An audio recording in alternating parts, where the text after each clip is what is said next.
Hello मेरे प्यारे बच्चों, स्वागत है आप सभी का फिजिक्स वाला के शानदार अमेजिंग और खूबसूरत से प्लेटफॉर्म पे। मैं हूं आपका अमन भैया और स्वागत करता हूं आपके आरबीएससी क्लास 8 के बच्चों के लिए जो वन शॉट सीरीज चल रही है उसमें मैथ के दूसरे चैप्टर में। यानी कि हम क्या सीखने वाले हैं? हम सीखने वाले एक चर वाले रैखिक समीकरण। बहुत आसान चैप्टर है, मतलब सबसे कहूं ना तो मैथ का सबसे आसान कोई चैप्टर है ना तो वो ये है। इतना आसान चैप्टर है, इतना आसान चैप्टर है कि इससे ज्यादा आसान चैप्टर आपको क्लास 8 की मैथ्स में कोई देखने को नहीं मिलेगा। बहुत ही आसान है। सीखते हैं क्या करना है इसमें, कैसे इसके क्वेश्चन सॉल्व करते हैं, एक चर वाले रैखिक समीकरण होते क्या है, चर क्या होता है, रैखिक क्या होता है, समीकरण क्या होता है, हर एक टर्म को हम डिटेल में सीखेंगे। यानी कि मैं ना आपको बहुत बेसिक से सिखा के चलूंगा। क्वेश्चन सॉल्व करना बहुत आसान होता है, यानी कि मैं चाहूं तो सीधे क्वेश्चन पे भी चल सकता हूं कि मैं सीधे क्वेश्चन करवा दूं और क्वेश्चन ऐसे ऐसे होता है, हो जाएगा, काम खत्म। लेकिन मैं चाहता हूं कि मेरे जो बच्चे हैं, जो क्लास 8 के बच्चे हैं, वो बिल्कुल बेसिक्स उनके जो आधार होते हैं ना वो स्ट्रांग रहे, ताकि क्लास 9th और क्लास 10th में भी आपको दिक्कत नहीं होनी चाहिए। तो ये सोचते हुए मैं बिल्कुल बेसिक से आपको स्टार्ट करूंगा। कहां से? चर से। हम प्रारंभ करेंगे चर से कि भाई चर क्या होता है। हम प्रारंभ करेंगे रैखिक क्या होता है, समीकरण होता है तो क्या होता है। पहले हम ये जो पूरा पार्ट का नाम लिखा हुआ है ना, linear equation in one variable, ये लीनियर क्या है, ये इक्वेशन क्या है, ये वेरिएबल क्या है, इन सब को समझेंगे और उसके बाद देखेंगे क्वेश्चन कैसे सॉल्व करते हैं। क्वेश्चन सॉल्विंग वाला जो पार्ट है वो बहुत आसान है। तो चलते हैं भाई, आज की क्या होने वाला है। तो आज की क्लास में ये तो रिकैप है। पिछली क्लास में हमने क्या किया था? पिछली क्लास में हमने रेशनल नंबर्स को अच्छे से पढ़ लिया था, रेशनल नंबर्स को अच्छे से समझ लिया था। आज हम चलते हैं आगे। एक चर वाले रैखिक समीकरण। एक चर वाले रैखिक समीकरण में हमें चर क्या होता है ये समझना है, हमें अचर क्या होता है ये समझना है, हमें समीकरण क्या होता है, ये सारी चीजें समझते हुए चलेंगे। तो चलते हैं। सबसे पहला टॉपिक हमें समझना है, पाठ का नाम है एक चर वाले रैखिक समीकरण। तो सबसे पहली चीज हम समझेंगे कि बेटा चर होता क्या है, चर है क्या। तो चर लिखा हुआ है जिस राशि का, क्या लिखा हुआ है? जिस राशि का मान निश्चित ना हो, जिस राशि का मान निश्चित ना हो, the quantity whose value is not fixed. क्या मतलब हुआ? क्या मतलब हुआ? बात को जैसे ध्यान से समझना, ठीक है। मैं तुमसे क्या कहना चाहता हूं? मैं तुमसे कहना चाहता हूं कि जैसे मान लेते हैं मैंने तुमसे कहा कि आ, एक एक इंसान है, एक इंसान है। जैसे अभी तुम पूछोगे कि मेरी उम्र कितने सेकंड है, ठीक है। तुमने पूछा मेरी उम्र कितने सेकंड है, जो मेरी उम्र है, जो मेरी एज है ना। तुम अभी पूछोगे, अभी सेकंड में कुछ और आएगा, फिर एक सेकंड बाद पूछोगे कुछ और आएगा, फिर एक सेकंड बाद पूछोगे कुछ और सेकंड्स आ जाएगी, है ना। मतलब बढ़ती जाएगी लगातार, जो उम्र है वो बढ़ती जा रही है, ठीक है। हाँ, किसी एक पर्टिकुलर टाइम पे पूछो कि इस टाइम पे इस व्यक्ति की एज कितनी थी, तो वो बताया जा सकता है, ठीक है। लेकिन हम ओवरऑल अगर एज की बात करें तो क्या हो रही है? वो लगातार बदलती जा रही। तो ऐसी ऐसी चीजें, ऐसी वैल्यूज या फिर ऐसी क्वांटिटीज, ऐसी राशियां जिनका मान निश्चित नहीं होता है और जिन्हें हम किससे प्रदर्शित करते हैं? जिन्हें किसी अक्षर मैथ में, जिन्हें हम X Y A B C D E F G H इनसे प्रदर्शित करते हैं, इनसे रिप्रेजेंट करते हैं, उन्हें क्या कहते हैं? चर कहते हैं। A quantity whose value is not fixed and represented by a letter like X Y A etcetera is called a variable. अब जैसे कि मैं और उदाहरण लूं तुमसे, तो और उदाहरण लेता हूं। तो जैसे मान लेते हैं मैं बोल दूं कि इस पेन की जो लेंथ है वो कितनी है। तो इस पेन की लेंथ जो है वो फिक्स्ड है, वो आज भी फिक्स्ड है, वो कल भी फिक्स्ड रहती, ये हमेशा इतना ही रहेगा, ये ना कम होगा ना ज्यादा होगा। तो ये क्या है? ये इसको हम बोलते हैं ये अचर है। ये क्या है? फिक्स्ड है ना। जो फिक्स्ड होता है उसको अचर कहते हैं। लेकिन मैं कोई ऐसी चीज ले लूं, है ना, जो फिक्स नहीं है, जो फिक्स नहीं है। जैसे कि मैं कह दूं, मैं कह दूं कि एक कमरे का 1 घंटे का टेम्परेचर, है ना। तो जैसे जैसे दोपहर आती जाती गर्मी बढ़ती जाएगी, फिर शाम आती जाएगी तो धीरे धीरे गर्मी कम होती जाएगी। तो टेम्परेचर भी अगर हम बहुत छोटी पॉइंट के बाद बहुत डेसिमल तक ले जाएं तो वो लगातार चेंज हो रहा है। तो जैसी वो चीजें जो लगातार जिनका मान बदलता रहता है उसे ही हम बेटा क्या कहते हैं? उसे ही हम चर कहते हैं। बिल्कुल सिंपल सी बात है, समझ गए, है ना। मैथ्स में सिर्फ आपको इतना याद रखना है कि चर का मतलब, है ना। ये तो मैंने आपको बड़ी डिटेल में परिभाषा बता दी, लेकिन अगर आप मैथ सिर्फ बेसिक याद रखना चाहते हो तो बेसिक आप इतना समझो कि चर का मतलब होता है X Y Z A B C D, ये जितने होते हैं ये चर होते हैं। अच्छा, अब इसके आगे बीजीय व्यंजक क्या होता है? बीजीय व्यंजक क्या होता है? जब भी चर आता है तो चर के जस्ट बाद क्या आता है? बीजीय व्यंजक आता है। बीजीय व्यंजक क्या होता है? संख्याओं, चरों और गणितीय संक्रियाओं को मिला दो। संख्याओं को समझ गए, संख्या मतलब अचर। अचर जैसे 1 2 3 4 ये फिक्स है। मैं तुमसे कहूं 3 एप्पल, तो 3 एप्पल का मतलब 3 एप्पल ही होता है। मैं तुमसे कहूं एक्स एप्पल्स, है ना, एक्स एप्पल्स, तो क्या एक्स मतलब क्या? तो एक्स की वैल्यू कुछ भी हो सकती है, हो सकता है 1 सेब, हो सकता है 2 सेब, हो सकता है 3 सेब, हो सकता है 4, कितने भी हो नहीं पता। तो एक्स क्या है? वो एक चर है। मैं तुमसे कहूं 3 4 एप्पल, 5 एप्पल, 6 एप्पल्स, ये बोलूं, है ना, तो ये क्या हो जाएंगे? ये अचर हो जाएंगे। तो संख्याओं, मान लेते हैं मैंने एक संख्या उठा ली, मान लेते हैं मैंने उठा लिया 2, ठीक है। चर एक उठा लिया, मान लेते हैं मैंने उठा लिया एक चर एक्स, ठीक है। तो संख्याओं, चरों और गणितीय संक्रियाओं, मान लेते हैं मैंने गणितीय संक्रिया उठा ली प्लस, है ना, और आगे मैंने कुछ भी लिख दिया। तो ये क्या बन गया? ये एक बीजीय व्यंजक बन गया। मैं सिर्फ और सिर्फ मान लेते हैं 2x भी लिख देता तो ये भी बीजीय व्यंजक होता। क्यों?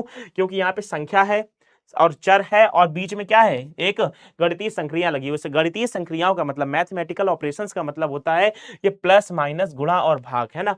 प्लस माइनस गुणा और भाग, ये जो चीजें होती हैं ये क्या होते हैं, है ना, ये क्या होते हैं, ये मैथमेटिकल ऑपरेशंस होते हैं, यानी कि गणितीय संक्रियाएं होती हैं।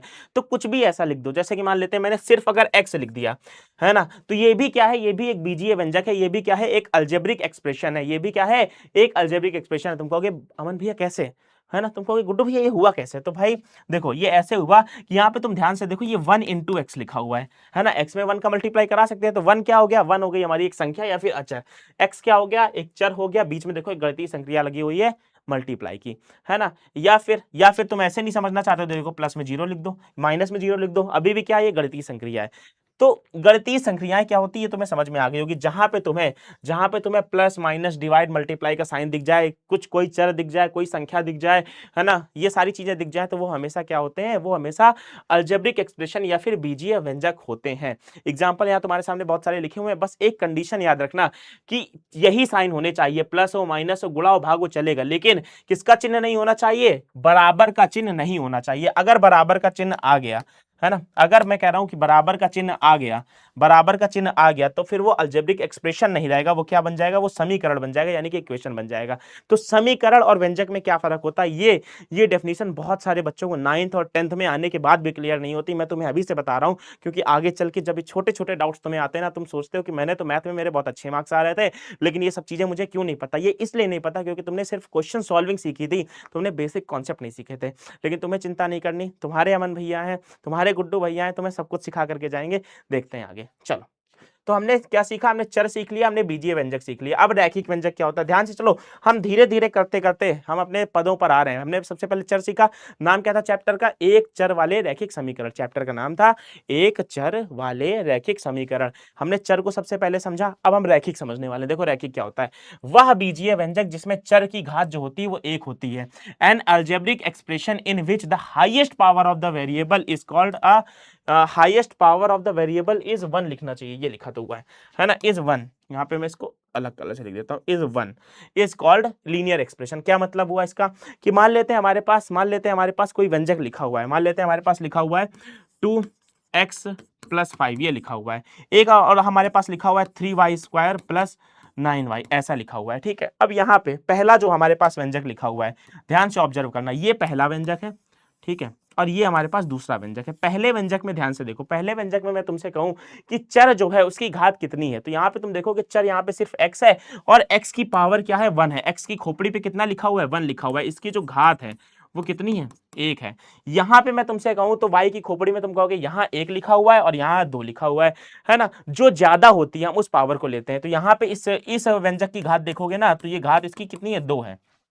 तो बीजीय व्यंजक जिसमें चर की घात क्या हो, सिर्फ 1 हो, जिसमें चर की घात 1 होती है, सिर्फ वही रैखिक व्यंजक होता है। यहाँ पे चर की घात 2 भी आ रही है, तो हम कहेंगे ये रैखिक व्यंजक नहीं है, ये रैखिक व्यंजक है। क्यों रैखिक व्यंजक है, क्योंकि हाईएस्ट पावर जो है वेरिएबल की, हाईएस्ट पावर वो कितनी होनी चाहिए, वो 1 होनी चाहिए। यहाँ पे देखो एग्जाम्पल, x + 5 लिखा है, इसमें चर की मैक्सिमम पावर 1 है।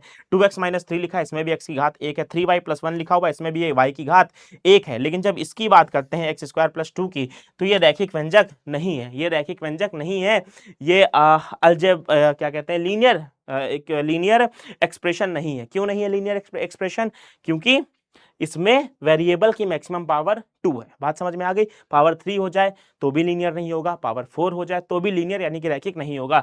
याद रखना, पावर, हाईएस्ट पावर, जो हाईएस्ट घात है, सबसे बड़ी घात है, वो कितनी होनी चाहिए, वो 1 होनी चाहिए। यहां तक की बात समझ आ गई कि रैखिक का मतलब क्या होता है। मैंने आपको चर बता दिया, मैंने आपको रैखिक बता दिया। अब हम समझेंगे, हमने चर समझ लिया, हमने रैखिक समझ लिया, अब हम समझते हैं समीकरण क्या होता है, ठीक है।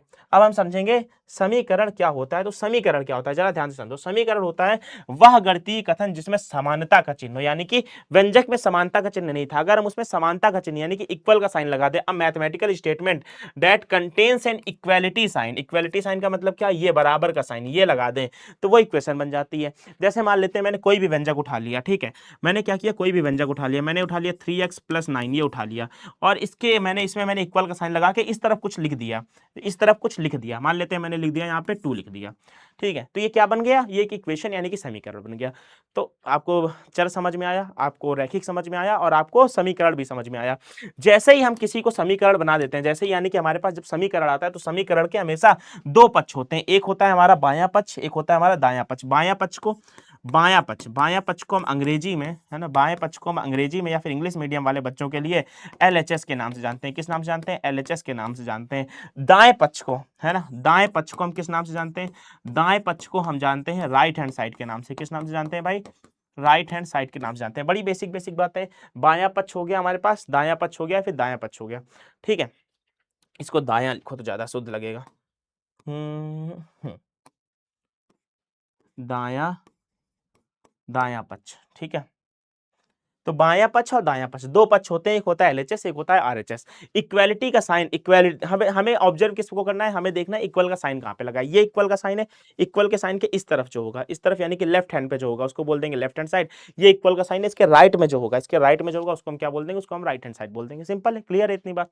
ठीक है, तो a mathematical statement that contains an equality sign is known as equation. Clear है यहां तक की बात? ठीक है, अब इक्वेशन में भी कई तरह की इक्वेशन हो सकती है, जैसे एक मैंने ये लिख दी, ठीक है, एक और मैं लिख दूं, जैसे मान लेते हैं मैंने लिख दी 4x² + 3 = 9, ये लिख दिया। तो इसको क्या मैं इक्वेशन बोलूंगा? हाँ, इसको भी इक्वेशन बोलूंगा। ठीक है, लेकिन हमारे पाठ में क्या है? हमारे पाठ में लीनियर इक्वेशन, हमारा जो चैप्टर है उसका नाम है लीनियर इक्वेशन। जब भी इक्वेशन में लीनियर की बात होगी तो लीनियर इक्वेशन वही इक्वेशन होती है जहां पे चर की अधिकतम घात क्या हो? एक हो। जैसे इसमें चर की अधिकतम घात एक है तो ये लीनियर इक्वेशन है। लेकिन मैं अगर इसकी बात करूं, मैं कहूं ये लीनियर इक्वेशन है, तो तुम कहोगे नहीं, ये लीनियर इक्वेशन नहीं है, क्योंकि यहाँ पे x की घात क्या है? 2 है ना, x की घात 2 है, यानी कि ये रैखिक समीकरण नहीं होगी। यहां तक की बात समझ आ रही है? ये रैखिक समीकरण हमारी नहीं होगी। ठीक है, क्यों नहीं होगी? जरा ध्यान से देखो, लिखा हुआ है रैखिक समीकरण क्या होता है? जिस समीकरण में चर की घात क्या होती है? एक होती है। जिस समीकरण में चर की घात एक हो, an equation in which power of the variable is 1 is called an linear equation, is called a linear equation. जैसे कि एग्जांपल लिखा हुआ है हमारे सामने। ये बड़ी सिंपल सिंपल बातें हैं, बेसिक बातें हैं, लेकिन ये बेसिक ही बहुत सारे बच्चों के वीक होते हैं और आगे चल के ये बेसिक्स ही प्रॉब्लम करते हैं। तो मैं चाहता हूं बेटा तुम्हारे ये सारे बेसिक्स जो है सबसे पहले क्लियर हो जाएं, और अगर तुम्हारे बेसिक क्लियर हो जाएंगे ना तो क्वेश्चन तो देखो सबसे बन जाते हैं। ये कोई चैप्टर ऐसा है नहीं कि जिसमें मतलब तुम्हें बहुत ज्यादा मेहनत करनी, कुछ नहीं है भाई इस चैप्टर में। सिंपल से नियम है, उससे क्वेश्चन सॉल्व हो जाते हैं। बस तुम्हें इतना याद रखना है कि प्लस उधर जाएगा तो माइनस, जो कि मैं अभी आगे बताऊंगा। ठीक है, लेकिन बेसिक्स अगर आपके क्लियर हैं, ये सारे बेसिक्स क्लियर है ना, तो चैप्टर पे एक आपकी कमांड बनती है, और वो कमांड आपके 9th 10th और आगे जब आप 11th 12th में जाओगे हर जगह काम आएगी। ठीक है, अगर आप मैथ लगातार पढ़ते रहते हो तो। अच्छा, रैखिक समीकरण क्या होता है? जिस समीकरण में चर की घात एक होती है उसे रैखिक समीकरण कहते हैं। मैंने ऐसा बताया, देखो यहाँ पे भी चर की घात एक है, यहाँ पे भी चर की घात एक है, लेकिन यहाँ पे चर की घात कितनी हो गई? 2 हो गई। तो ये रैखिक समीकरण हमारा नहीं होगा, ये रैखिक समीकरण नहीं होगा। ठीक है, ये रैखिक समीकरण नहीं होगा। बात समझ में आ रही है कि नहीं आ रही है? क्लियर है यहाँ तक की बात? चलो अब चलते हैं हम कि एक चर वाला रैखिक समीकरण क्या होता है। अब रैखिक समीकरण में भी कई तरह के रैखिक समीकरण हो सकते हैं।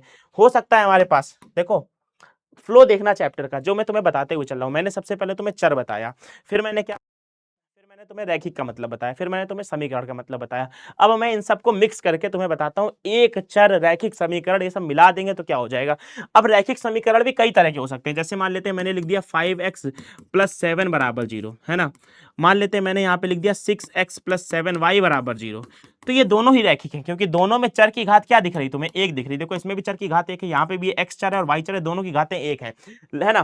तो ये भी रैखिक है, ये भी रैखिक है। लेकिन तुम कहोगे दोनों में अंतर क्या है भैया? दोनों में अंतर ये है कि यहाँ पे देखो x और y दो वेरिएबल हैं, दो चर हैं। तो ये दो चर वाले रैखिक समीकरण है। एक चर वाला रैखिक समीकरण कौन सा है? ये है। हमारे सिलेबस में हमें जो पढ़ना है वो पढ़ना है 5x + 7 = 0 टाइप वाले। यहाँ जहाँ पे सिर्फ और सिर्फ एक चर होते हैं, जहाँ पे दो चर होते हैं वो हमारे सिलेबस में नहीं है। ये हम 9th क्लास में जाके पढ़ेंगे। ठीक है, तो अब हम तीनों को मिक्स करते हैं। हमने चर पढ़ा, हमने रैखिक पढ़ा, हमने समीकरण पढ़ा। अब मैं अगर इन तीनों को मिला दूं तो एक चर वाला रैखिक समीकरण क्या होता है, जरा इसको समझते हैं। तो एक चर वाला रैखिक समीकरण क्या होता है? जिस रैखिक समीकरण में केवल एक ही चर होता है उसे एक चर वाला रैखिक समीकरण कहते हैं। A linear equation that contains only one variable is called a linear equation in one variable. बिल्कुल बिल्कुल सिंपल सटीक आंसर यही है इसका। खत्म यहाँ तक की बात? बिल्कुल क्लियर है ना? अच्छा, एग्जाम्पल देख लेते हैं। x + 5 = 12 लिखा हुआ है, 3x = 15 लिखा हुआ है, 2x - 7 = 9 लिखा हुआ है। अब मैं तुमसे कुछ क्वेश्चंस पूछता हूँ। चलो तुमसे कुछ क्वेश्चंस पूछ लिए जाए। जैसे मैंने तुमसे पूछा कि निम्न में से कौन सा रैखिक समीकरण है ना, कौन सा रैखिक समीकरण। ठीक है, ध्यान ध्यान से देखना, मैं तुमसे पूछ रहा हूं कि इनमें से कौन सा रैखिक समीकरण है, बताते हुए चलना है तुम्हें साथ में। रैखिक समीकरण, रैखिक समीकरण कौन सा है ये तुम्हें बताना है। तो पहला मैं ऑप्शन दे रहा हूं भाई, यहाँ पे मैं तुम्हें ऑप्शन देता हूं। तो ऑप्शन है, पहला ऑप्शन हमारे पास लिखा हुआ है 3x³ + 2y बराबर में 0। ठीक है, एक लिखा हुआ है तुम्हारे पास 3x + 2y बराबर में 0। ठीक है, एक लिखा हुआ है तुम्हारे पास 5x² = 9। ठीक है, एक और तुम्हारे पास लिखा हुआ है 6, सिर्फ इतना लिखा हुआ है। इनमें से कौन सा 6 = मान ले, नहीं बस 6 ही छोड़ दो। ठीक है, इनमें से कौन सा रैखिक समीकरण है? तो तुम्हारा जवाब क्या आएगा? क्या तुम ए के साथ जा रहे हो, या फिर तुम बी के साथ जा रहे हो, या फिर तुम सी के साथ जा रहे हो, या फिर डी के साथ जा रहे हो? तो भाई मेरे ध्यान से समझना, यहाँ पे जो बच्चा ऑप्शन नंबर बी सेलेक्ट करेगा वो बच्चा सही हो जाएगा, क्योंकि बी ही एक ऐसा समीकरण हमें दिख रहा है। पहली बात तो डी नहीं होगा, क्योंकि डी को कुछ बच्चे कह देंगे कि ये है, नहीं है, क्योंकि ये समीकरण ही नहीं है। तो ये तो यहीं से खत्म हो गया, क्योंकि इसमें इक्वालिटी का साइन नहीं है, बराबर का साइन नहीं है, तो वो समीकरण ही नहीं है। तो ये समीकरण नहीं है। अब समीकरण हमारे पास बचते हैं ए बी सी 3 में। तो यहाँ पे देखो चर हमारे पास x लिखा हुआ है और y लिखा हुआ है, यहाँ पे x की घात 3 है, तो ये वाला रैखिक नहीं होगा। यहाँ पे x की घात 1 है और y की घात भी 1 है, दोनों में घात 1 है, तो इसलिए ये रैखिक समीकरण हमारा होगा। यहाँ पे x लिखा हुआ है, इसकी घात 2 है, तो इसलिए ये रैखिक नहीं होगा। रैखिक तभी होता है जब चर की घात क्या हो, जब चर की घात 1 हो। अच्छा, लेकिन अभी मैं तुमसे इसमें पूछ देता, अगर मैं इसी क्वेश्चन में तुमसे पूछ देता कि कौन सा इसमें से एक चर वाला रैखिक समीकरण है, तब तुम्हारा उत्तर क्या होता है ना? तब तुम्हारा उत्तर क्या होता है? तब तुम कहते कि भैया इसमें से ना कोई ऑप्शन सही ही नहीं है, क्योंकि एक चर वाला रैखिक समीकरण इसमें है ही नहीं कोई। ठीक है, अब मैं तुमसे एक और क्वेश्चन पूछता हूं, देखो जरा ध्यान से, मैं क्या पूछ रहा हूं कि एक चर वाला रैखिक समीकरण कौन सा है? एक चर वाला रैखिक समीकरण इनमें से कौन सा है? ठीक है, यहां मैंने तुमसे क्या पूछा था? यहां मैंने तुमसे पूछा था रैखिक समीकरण कौन सा है, यानी कि लीनियर इक्वेशन कौन सी है। ठीक है, इंग्लिश वाले बच्चों के लिए, इंग्लिश वाले बच्चे फिर कहेंगे सर मेरे लिए आपने लिखा नहीं, भैया लिख देता हूं तुम्हारे लिए, लीनियर इक्वेशन। लीनियर इक्वेशन, इनमें से लीनियर इक्वेशन कौन सी है? यहां पे क्या पूछा जा रहा है कि वन वेरिएबल वाली लीनियर इक्वेशन कौन सी है। ठीक है, linear equation in one variable, one variable वाली लीनियर इक्वेशन कौन सी? अब तुमसे ये पूछा जा रहा है। ठीक है, मैं फिर से तुम्हें 4 ऑप्शन दूंगा भाई, 4 ऑप्शन दे दिए जाए, दे देता हूं। Option A, option B, option C और ऑप्शन डी। 4 ऑप्शन है बेटा तुम्हारे पास, 4 ऑप्शन है। इन 4 ऑप्शन में से एक ऑप्शन जो है तुम्हारा सही होगा। जैसे कि मान लेते हैं मैंने यहाँ पे लिख दिया 3x + 7 = 9। मैंने लिख दिया यहाँ पे 5x + 6y = 9z। ठीक है, मैंने 9z लिखा हुआ है बेटा, ये ठीक है, क्या लिखा हुआ है? z लिखा, अरे z लिखा हुआ है। ठीक है, मैं इसी तरह से यहाँ पे लिख दूं 6x² + 2 = 0, या फिर मैं लिख दूं यहाँ पे इनमें से कोई नहीं, इनमें से कोई नहीं, इनमें से कोई नहीं, यानी कि नन ऑफ द अबव। मैं क्या लिख दूं? नन ऑफ द अबव लिख दूं। अब तुम्हें ये बताना है बेटा, अब तुम्हें ये बताना है कि इनमें से कौन सा एक चर वाला रैखिक समीकरण है। तो तुम ध्यान से देखो, यहाँ पे तुम्हें कहाँ कहाँ पे एक चर दिख रहे हैं। तो देखो हमें एक चर कहाँ कहाँ दिख रहा है, सी में दिख रहा है, ए में दिख रहा है, यहाँ पे भी एक चर एक्स है, यहाँ पे भी एक चर एक्स है। अब तुम्हें देखना है कि रैखिक कौन सा है। रैखिक यानी कि किसमें घात जो है वो एक है, किसमें चर की घात एक है। तो तुम्हें ये देखना है, जब तुम ये देखोगे चर की घात एक किसमें है, तो यहाँ देखोगे ये चर की घात 1 है, यहाँ पे चर की घात 2 है, तो ये वाला ऑप्शन हमारा सही हो जाएगा। ये भी गलत हो जाएगा, ये भी गलत हो जाएगा, ये भी गलत हो जाएगा। बात समझ में आ गई? बात समझ में आ गई? तो मुझे उम्मीद है मैंने तुम्हें चर समझा दिया, मैंने तुम्हें रैखिक समझा दिया, मैंने तुम्हें समीकरण समझा दिया, मैंने तुम्हें एक चर वाला रैखिक समीकरण क्या होता है ये समझा दिया। तो जो बेसिक कॉन्सेप्ट है बेटा वो तुम्हारे क्लियर हो गए होंगे। ठीक है, तो तुम्हें अगर बेसिक कॉन्सेप्ट क्लियर हो गए तो हम समझते हैं कि भाई समीकरण को हल कैसे करते हैं। चलो भाई, ये जो है हमारा इंपॉर्टेंट है। समीकरण को हल क्या होता है? समीकरण को सत्य बनाने वाले चर का मान जो होता है उसका हल कहलाता है। यानी कि ध्यान से समझते हैं, देखो क्वेश्चन को सॉल्व करते हैं। सॉल्व कैसे करना है ये जरा थोड़ा पढ़ लो, है ना? पढ़ लोगे तो भी अच्छी बात, नहीं भी पढ़ोगे तो भी समझ में आ जाएगा। क्या करना है? चर वाले पद हमेशा हमें एक तरफ रखने हैं, यानी कि जहां जहां तुम्हें x दिखे, जहां जहां तुम्हें y दिखे, उन सबको उठा करके या तो लेफ्ट हैंड साइड में कर दो या फिर उनको राइट हैंड साइड में कर दो। संख्याएं जो है उनको दूसरी तरफ कर दो, है ना? दूसरी तरफ, यानी कि अगर तुमने ध्यान से मेरी बात को सुनना, अगर तुमने क्या किया है, कांस्टेंट को यानी कि नंबर्स को राइट हैंड साइड में रखा है ना? तो जो वेरिएबल्स होंगे, जो आपके चर होंगे वो लेफ्ट हैंड साइड में होंगे। अगर तुमने क्या किया है, उसको संख्याओं को लेफ्ट हैंड साइड में रखा है तो जो वेरिएबल्स हो जाएंगे, जो हमारे पास चर हो जाएंगे, वो कहाँ हो जाएंगे, वो राइट हैंड साइड में यानी कि दाएं पक्ष में हो जाएंगे। और ये याद रखना, स्थान बदलने पर चिन्ह बदलता है। अब स्थान बदलने पर चिन्ह कैसे बदलता है ये समझना है तुम्हें, ठीक है, इसको जरा ध्यान से समझना, ठीक है। क्या कहा जा रहा है, देखो ये है हमारे पास LHS, ये है हमारे पास LHS, ठीक है, और ये है हमारे पास RHS। जब LHS से, ठीक है, जब LHS से प्लस का या फिर माइनस का, ठीक है, जब हमारे पास LHS से प्लस या माइनस का दिल, प्लस का दिल उधर जाता है और माइनस का दिल उधर जाता है, ठीक है, तो क्या हो जाता है, जरा ध्यान से देखना, ये दिल इधर आ जाएगा, ये दोनों दिल इधर आ जाएंगे, ठीक है, लेकिन बस फर्क इतना आएगा, कि प्लस वाला दिल यहाँ पे जब आएगा तो माइनस का दिल बन जाएगा, और माइनस वाला दिल आएगा तो ये प्लस का दिल बन जाएगा। इसका मतलब ये है कि प्लस की कोई संख्या होगी जब वो राइट हैंड साइड में जाएगी तो माइनस की हो जाएगी, और माइनस की कोई संख्या होगी तो वो राइट हैंड साइड में जाएगी तो प्लस हो जाएगी। सेम इसका उल्टा है ना, अगर कोई LHS से RHS में, मतलब दोनों तरफ, चाहे ये इधर जाए चाहे ये इधर जाए, यानी कि LHS से RHS में जाए तो साइन बदलता है, RHS से LHS में आए तो भी साइन बदलता है, यानी कि प्लस वाला उधर जाएगा तो माइनस, माइनस वाला इधर आएगा तो प्लस, यहाँ पे माइनस है ये उधर जाएगा तो प्लस, और उधर प्लस है इधर आएगा तो माइनस में हो जाएगा। क्लियर है, यहाँ तक की बात है, सिंपल है। अच्छा, अब अगर हमारे पास कोई चीज डिवाइड में लिखी हो, मान लेते हैं हमारे पास लिखा हुआ है यहाँ पे डिवाइड में या फिर मल्टीप्लाई में, अगर हमारे पास मल्टीप्लाई में कुछ है और या फिर डिवाइड में कुछ है, तो मल्टीप्लाई और डिवाइड में क्या होता है, ये भी सेम ऐसे ही रहता है। मल्टीप्लाई वाला मान लेते हैं, मल्टीप्लाई वाला जो स्माइली है, मल्टीप्लाई वाला स्माइली, और ये डिवाइड वाला स्माइली है, मल्टीप्लाई वाला स्माइली उधर जाएगा तो क्या हो जाएगा, ध्यान से देखना, मल्टीप्लाई वाला स्माइली अगर उधर जाएगा, इसका कलर भी मैं चेंज कर देता हूँ, हाँ, मल्टीप्लाई वाला स्माइली उधर जाएगा तो ये डिवाइड वाला स्माइली बन जाएगा। क्या बन जाएगा भाई, डिवाइड वाला स्माइली बन जाएगा। और अगर डिवाइड वाला स्माइली उधर जाएगा तो ये मल्टीप्लाई वाला स्माइली बन जाएगा। मतलब इसका ये है कि अगर कोई संख्या यहाँ पे LHS पे डिवाइड में लिखी हुई है तो वो उधर जाकर के भाग में हो जाती है, अगर यहाँ पे कोई संख्या भाग में लिखी हुई है तो वो संख्या गुणे में हो जाती है। बस इतना तुम्हें याद रखना है, ठीक है ना। हालांकि इसके पीछे का एक बहुत गहरा लॉजिक है, असल में ऐसा कुछ होता नहीं है, ठीक है, लेकिन ऐसा ही होता है, ठीक है। मैं तुम्हें रियलिटी भी बताऊंगा होता क्या है रियल में, ठीक है, लेकिन फिलहाल इन कॉन्सेप्ट को तुम्हें याद रखना है। कैसे होता है, क्या होता है, जरा समझते हैं। चलते हैं, एक क्वेश्चन हमारे पास लिखा हुआ है, तो क्वेश्चन हमसे कह रहा है कि लिखा हुआ है x + 6 = 14, ठीक है। तो नियम क्या कहता है कि चरों को एक तरफ रखो, x + 6 = 14 लिखा हुआ है, इसमें चरों को एक तरफ रखो। चर हमारे पास x है, x को इसी तरफ रखते हैं, ये जो 6 है ये संख्या है, संख्या को संख्या की तरफ भेजो।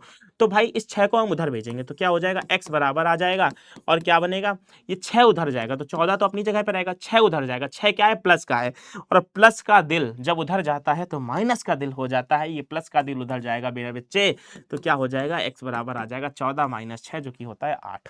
खत्म है, सिंपल है, आसान क्वेश्चन था, बिल्कुल यही तुम्हें करना है, ठीक है, यही तुम्हें करना है। समझ में आ गई यहाँ तक की बात। थोड़े और ज्यादा अच्छे क्वेश्चन देखते हैं। मान लेते हैं हमारे पास लिखा है 2x - 3 = 11। अब जरा बात को ध्यान से समझना, इसको कैसे करेंगे, ठीक है, तो इसको करने का तरीका भी मैं तुम्हें बताता हूँ, ध्यान से देखो। लिखा हुआ है हमारे पास 2x - 3 = 11, इसका सॉल्यूशन देखते हैं। लिखा हुआ है 2x - 3 = 11, ठीक है। क्या करना है, हमें चरों को एक तरफ रखना है और संख्याओं को दूसरी तरफ भेजना है। तो चर हमें दिख रहा है x, ये तो 2x को पहले एक तरफ रखो, ठीक है, 11 इधर ही रहेगा, -3 उस तरफ जाएगा तो प्लस का 3 बन जाएगा, ठीक है। इसको सॉल्व कर लो तो 2x बराबर आ जाएगा हमारे पास 14। क्या आ जाएगा, 14। अब ये x × 2 लिखा हुआ है, यहाँ पे ध्यान से देखो। अब यहाँ पे बहुत सारे बच्चे गलती ये करते हैं, 2 सोचते हैं ये प्लस का 2 दिख रहा है तो उधर भेज दे, माइनस का 2 कर दे, मतलब वो ऐसा इसको समझते हैं, ये लिखा हुआ है जिसमें कोई साइन नहीं है तो प्लस का 2 है तो ये प्लस का 2 उधर भेज देंगे, -2 कर देंगे, ये नहीं करना है। यहाँ पे ध्यान से देखो, हमें ये देखना है कि कोई भी संख्या x के साथ किस साइन से जुड़ी हुई है। तो यहाँ पे देखो ये 2x 2 × x लिखा हुआ है, ठीक है, तो ये 2 × x लिखा हुआ है, तो जब ये x इधर ही रहेगा और 2 उधर जाएगा तो डिवाइड में जाएगा, तो ये हो जाएगा 14/2 जो कि होता है 7। तो क्या आ जाएगा, x का मान हमारे पास आ जाएगा 7। क्या आ जाएगा, x का मान हमारे पास आ जाएगा 7। बात समझ में आ रही है। तो ऐसे तुम्हें इन क्वेश्चंस को सॉल्व करना है। ये हमारा क्या हो गया, ये हमारा आ गया इसका आंसर, ठीक है, ये हमारा क्या आ गया, आंसर आ गया। क्लियर है यहाँ तक की बात। चलो आगे करते हैं और थोड़ा अच्छा सवाल, ठीक है, थोड़े और। ये देखो अब आया थोड़ा सा प्रो लेवल का क्वेश्चन, ठीक है, देखो प्रो क्वेश्चन देखते हैं भाई। क्या लिखा हुआ है, 8x + 4 है ना, 8x + 4 = 8x plus 4 equal to 3 bracket में x माइनस 1 प्लस 7 लिखा हुआ है। इसको कैसे करेंगे जरा ध्यान से समझते हैं भाई। देखो इधर आओ, हमें क्या करना है, सबसे पहले तो चरों को एक तरफ लाना है। तो 8x प्लस 4 ऐसे ही रहेगा, इस 3 को जरा अंदर भेजो तो ये 3x माइनस 3 प्लस 7 बन जाएगा। अब देखो तुम्हें चर कहाँ कहाँ पे दिख रहे हैं, तुम्हें ये जो चर है ये दिख रहा है एक यहाँ पे, देखो मेरी बात ध्यान से समझो, तुम्हें चर कहाँ कहाँ पे दिख रहा है, एक चर यहाँ दिख रहा है, एक चर यहाँ दिख रहा है। तो इन चरों को एक तरफ उठा के लाओ, जितनी संख्याएं हैं उनको एक तरफ लेकर के जाओ। तो 8x को अपनी जगह पे रखो, इस 3x को उठा के इधर लाओ तो माइनस का 3x हो जाएगा, है ना। कैसे हो जाएगा, देखो सॉरी, हाँ तो ये 3x जो है क्या है, प्लस का है। ये 3x यहाँ पॉजिटिव है यानी कि प्लस का है, तो ये जब प्लस का इस तरफ आएगा तो माइनस का 3x बन जाएगा बराबर में। ये जो है माइनस का 3 ऐसे ही लिखा रहेगा, प्लस का 7 ऐसे ही लिखा रहेगा, ये 4 उधर जाएगा तो माइनस का 4 बन जाएगा। बस इतना ही हमें करना है। इसके बाद बहुत आसान हो गया। क्या करना है हमें, 8 में से 3 को माइनस कर दो, 8 में से 3 को माइनस कर दो तो क्या आ जाएगा, यहाँ पे आ जाएगा 5x। ठीक है, अब यहाँ बहुत सारे बच्चे गलती करते हैं कि भैया वो ये नहीं समझ पाते माइनस का 5x आएगा कि प्लस का 5x आएगा। तो मैं सिंपल सी बात ये याद रखनी है बेटा कि दो अपोजिट साइन की जो चीजें होती हैं, है ना, यहाँ पे ये 8 जो है ये कैसा है, ये प्लस का है, 8 कैसा है, प्लस का है, और 3 कैसा है, माइनस का है। दो अपोजिट साइन की जो चीजें होती है वो हमेशा माइनस होती हैं, और साइन हमेशा उसका आता है। ये कैसे पता चलेगा कि सर प्लस का ही 5 आएगा, वो बेटा ऐसे पता चलेगा कि 8 और 3 में बड़ा कौन सा है। तुमने कहा 8 बड़ा है, 8 के पहले कौन सा साइन है, तुमने कहा प्लस का साइन है तो प्लस का 5 आएगा। सिंपल इतनी बात है। ठीक है, 5x इक्वल टू क्या हो जाएगा, ये हो जाएगा -3 -4। फिर यहाँ पे वही नियम कि सेम साइन वाली चीजें जुड़ती हैं, तो -3 -4 आपस में जुड़ेंगे क्योंकि दोनों क्या है, सेम साइन के हैं। तो ये -3 -4 जुड़ के -7 बन जाएंगे, और प्लस का 7 ऐसे ही रहेगा। माइनस ही क्यों आया 7, क्योंकि बेटा दोनों सेम साइन की है, सेम साइन वाली चीजें जुड़ती हैं। कुछ बच्चे यहाँ भी गलती करते हैं, वो सोचते हैं कि -3 -4 लिखा हुआ है इसका आंसर 7 आएगा। नहीं बेटा, 7 नहीं आएगा, क्योंकि उनका नियम ये होता है, कहते हैं माइनस माइनस प्लस होता है। बेटा माइनस माइनस प्लस गुणे में होता है, जब माइनस का माइनस में गुणा किया जाता है। यहाँ पे ये दो संख्याएं माइनस की लिखी हुई है, इनको आपस में जोड़ना या घटाना है। तो कैसे पता चलेगा जुड़ेगा कि घटेगा, दोनों सेम साइन के हैं, सेम साइन वाली चीजें आपस में जुड़ती हैं। नियम याद रखो, सेम साइन वाली चीजें आपस में जुड़ती हैं तो दोनों जुड़ जाएंगे, जुड़ करके 7 जाएगा। आप 7 प्लस का आएगा कि माइनस का आएगा, ये कैसे पता चलेगा, तो इन दोनों में देखो बड़ा कौन सा है, 4 बड़ा है, 4 माइनस का आ जाएगा। हालांकि जब दोनों ही माइनस के हैं तो माइनस का 7 ही आना तय है। ठीक, अब ये 7 से 7 क्या हो जाएगा, कैंसिल हो जाएगा, ये आ जाएगा 0। तो आ जाएगा हमारे पास 5x इक्वल टू 0। तो x की वैल्यू क्या आ जाएगी, यहाँ से 0 बटे में 5 चला जाएगा, 5 गुणे में उधर चलाएगा, हालांकि 0 ही आएगा। क्लियर है यहाँ तक की बात, क्लियर है, आसान क्वेश्चन है, आसान क्वेश्चन है। और करके देखते हैं, मान लेते हैं हमारे पास एक क्वेश्चन ये लिखा हुआ है। ठीक है, एक क्वेश्चन ये लिखा हुआ है, देखो इसको कैसे सॉल्व करेंगे। देखो ये 2y है, ये y है, आसान है भाई, बहुत आसान है। ध्यान से समझोगे एक एक चीज हो जाएगी। देखो y और y इसको उठा करके एक तरफ ले आओ। पहले तो मैं क्वेश्चन ही लिख लेता हूँ, 2y plus 5/3 equal to 26/3 minus y लिखा हुआ है। तुम एक काम करो बेटा, ध्यान से देखो, इस y और इस y को उठा करके एक तरफ ले आओ, इस y को इधर ही रखो, उस y को इधर ले आओ तो ये प्लस का y हो जाएगा। क्लियर है यहाँ तक की बात। और 26/3 उधर ही रखो, इस 5/3 को उधर ले जाओ तो माइनस का 5/3 हो जाएगा, प्लस का 5/3 था, उधर जाके माइनस का 5/3 बन जाएगा। ठीक है, यहाँ तक की बात क्लियर है, यहाँ तक की बात क्लियर है कि नहीं क्लियर है। अच्छा, जैसे ही ये देखोगे तो 2y प्लस y क्या हो जाएगा हमारे पास, 3y हो जाएगा। इसके बाद यहाँ पे 3 से भाई कर दो, वो है ना डिवाइड, ये बन जाएगा 26 माइनस 5।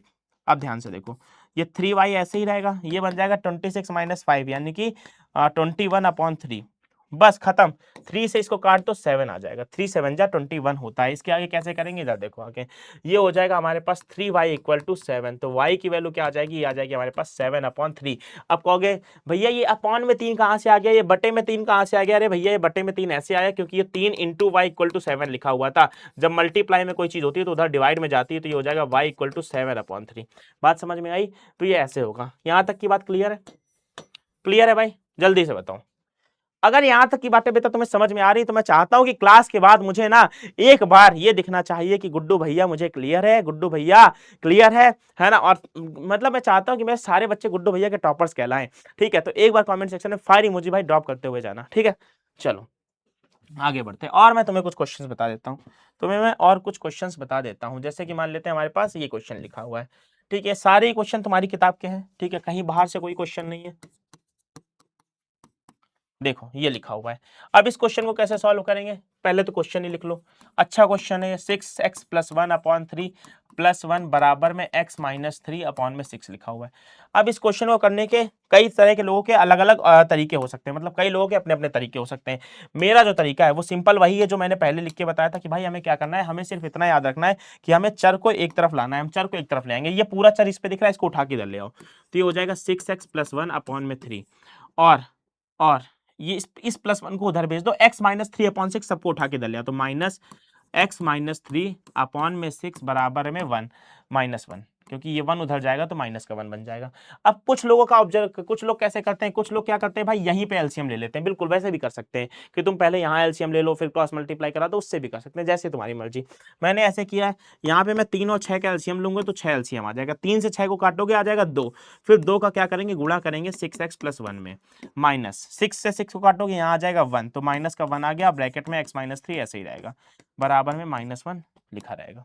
ठीक है, कैसे करेंगे इसके आगे देखो, 2 का अंदर मल्टीप्लाई करो, 2 6 जा होता है 12x, 2 का इसमें मल्टीप्लाई करोगे 2 1 जा होता है 2, -1x तो -x आ जाएगा, माइनस माइनस होता है प्लस का 3 आ जाएगा, बटे में 6 आ जाएगा, बराबर में -1 रहेगा। अब ये पूरा डिवाइड में, ये पूरा क्या लिखा है, डिवाइड में 6 लिखा है, जब उस तरफ जाएगा तो मल्टीप्लाई बाय 6 हो जाएगा। ठीक है, तो क्या बनेगा, देखो जरा ध्यान से, ऊपर लिखा हुआ है हमारे पास 12x, मैं लिख देता हूं एज इट इज जैसा लिखा हुआ है 12x, ठीक है, 12x और प्लस का 2 माइनस का x प्लस का 3 ये लिखा हुआ है ना, ये 6 इधर आएगा तो -1 × 6 हो जाएगा, -1 × 6 हो जाएगा।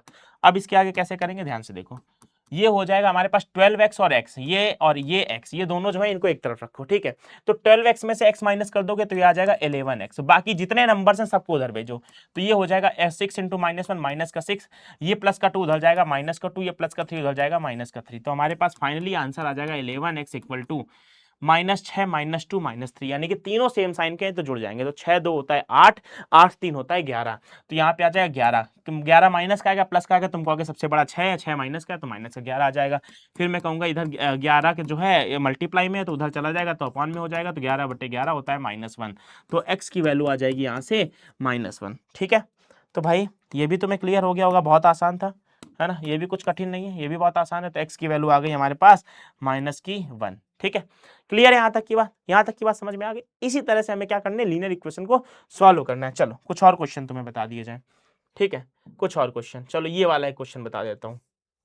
ठीक है, इनमें से एक क्वेश्चन मैं तुम्हें होमवर्क पे दे करके जा रहा हूँ, ये क्वेश्चन जो है अब मैं तुम्हें इसको होमवर्क पे दे करके जा रहा हूँ। मैं चाहता हूँ ये क्वेश्चन जो है ना हर एक बच्चा अटेम्प्ट करे और इसको सॉल्व करे, तो ये वाला तो मैं तुम्हें होमवर्क पे दे रहा हूँ, लेकिन इसके अगला वाला है डेसिमल का है, इसलिए इसको बता देता हूँ। थोड़ा सा तुम लोग कहोगे कि भैया ये हार्ड हो गया, थोड़ा सा इसको करवा देते प्लीज, तो मैंने कहा लाओ करवा दिया जाए। देखो जरा, देखो क्या करना है, हमें क्या करना है, ध्यान से देखो, हमें करना ये है कि हम 0.25 का 4 में मल्टीप्लाई करेंगे। सबसे पहले तो क्वेश्चन ही लिख लो, 0.25 ब्रैकेट में आ जाएगा 4f - 3 बराबर में 0.05 ब्रैकेट में आ जाएगा 10f और माइनस का 9। ठीक है, सबसे पहले तो हम ये ब्रैकेट खोलेंगे, ब्रैकेट जब तक है तब तक थोड़ी दिक्कत रहती है, तो सबसे पहला हमारा काम है ब्रैकेट को खोलो, तो 0.25 का 4 में मल्टीप्लाई कराओगे तो 25 4 जा होता है 100, तो क्या हो जाएगा, ये बन जाएगा 100f, लेकिन डेसिमल आ जाएगा 00 के पहले, यानी कि 1f बनेगा। तो ये सिंपली जो है ना बच्चों को तुम्हें समझना पड़ेगा, ये 1f लिखा हुआ है और 1f लिखा हुआ है तो इसको हम सिर्फ क्या लिख सकते हैं, f लिख सकते हैं। 0.25 का -3 में कराओगे तो ये बन जाएगा माइनस का 0.75 इक्वल टू 0.05 का जब 10 में मल्टीप्लाई कराओगे तो डेसिमल एक आगे शिफ्ट हो जाएगा, ये बन जाएगा 0.5f माइनस 0.05 का जब 9 में कराओगे तो ये हो जाएगा 0.45, क्या हो जाएगा 0.45 हो जाएगा। बस अब f को एक तरफ उठा लो, तो ये f ऐसे ही लिखा हुआ है, इस f को उठा के इधर लाओ तो ये माइनस का 0.5f इधर आ जाएगा, ये प्लस का था ना, यहाँ पे प्लस का उधर आएगा तो माइनस का हो जाएगा। ठीक है, अच्छा ये माइनस का 0.75 है, उधर जाएगा तो प्लस का हो जाएगा, तो ये लिखा हुआ है 0.45 किसका, माइनस का 0.45 लिखा हुआ है, ये माइनस का 0.75 उधर जाएगा तो प्लस का 0.75 बन जाएगा।